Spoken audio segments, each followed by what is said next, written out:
Look which state just banned Sharia law forever. This is another one of those issues that should never have to be addressed. This is the United States. Therefore, the laws of our federal government, state governments, and local governments are to be used in deciding cases that come before our courts, with the U.S. Constitution at the top of the hierarchy. Laws of other nations, rules concocted by the United Nations or other such bodies, and the laws that might appear in the writings of religious groups don't count. Much to their dismay, these exclusions include Sharia law, so beloved by Muslims. Put bluntly, the Quran and related Islamic writings are irrelevant in U.S. courts.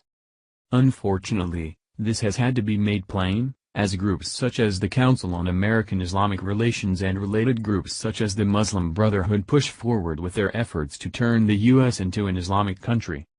And it has just been made plain in Texas as Governor Abbott just signed the American Laws for American Courts bill into law. Under HB 45, Texas and U.S. law supersede all other laws. It prevents state judges from applying any foreign law because, in doing so, it infringes upon U.S. and Texas constitutional rights. The bill shields litigants in family law cases against violations of constitutional rights and public policy and the application of foreign law under the U.S. and Texas constitutions, federal and judicial precedent, the Texas Family Code, and the Uniform Child Custody Jurisdiction and Enforcement Act, among other protections. HB 45 makes no mention of any particular foreign nation, religion, or cultural practice but clarifies that foreign law means a rule, law, or code from a jurisdiction outside of the United States and it shall not override U.S. and Texas law or their respective constitutions. It specifies that a foreign judgment means a ruling from a court, tribunal, or administrative adjudicator outside U.S. states and territories.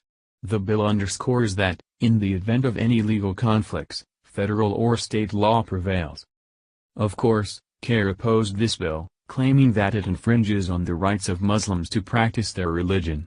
Their problem is that their definition of practicing their religion is so broad as to permit them to preempt the laws of the U.S. and its states.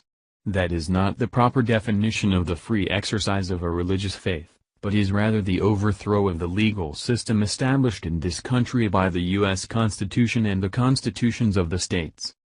HB 45 requires the Texas Supreme Court adopt its rules by January 1, 2018. The law goes into effect on September 1, making Texas the 12th state to enact it.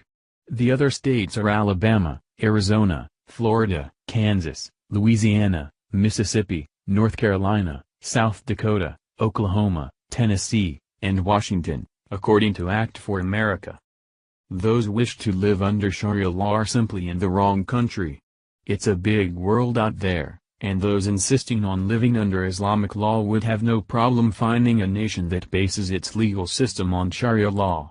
To expect to supplant the existing legal and court system in America with an Islamic one is not going to work. In fact, it is an intolerant, selfish, and arrogant act to tell the citizens of a nation that they have to change their laws that have been in existence for a couple hundred years to suit a vocal minority who are relative newcomers. Such instance betrays the real motives of these Islamic groups. This is not about being able to practice their faith.